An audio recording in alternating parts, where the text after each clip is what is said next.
Bonjour Marie-Diane. Donc, en fait, là, j'ai regardé ici ton graphique.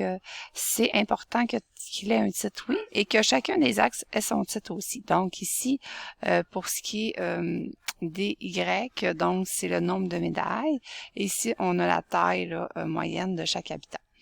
Là, tu as fait ta droite de régression, sauf que 168,53.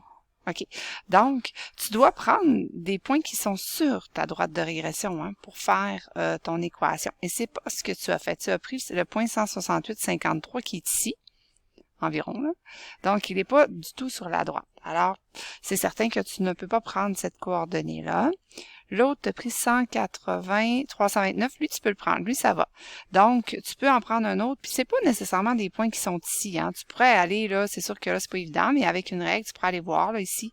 Peut-être, là, j'ai pas de règle, mais comme je te dis, tu peux aller t'en prendre un qui est pas nécessairement dans la table de valeur. C'est vraiment pas grave. Et aussi, ce que je voulais dire, c'est que, étant donné qu'on commence pas à 0, donc ça nous prend des coupures d'axes ici pour les deux, donc en X et en Y, donc bien important, en Y et en X, excuse-moi, qu'on voit les coupures d'axes. Parce que ta méthode de travail, elle est bonne, ce que tu as fait, c'est bien. Par contre, comme je te dis, tu dois changer ta première coordonnée parce qu'elle n'est pas sur la droite de régression. Et à la fin, il va falloir que tu remplaces ton 174 par X lorsque tu auras ta nouvelle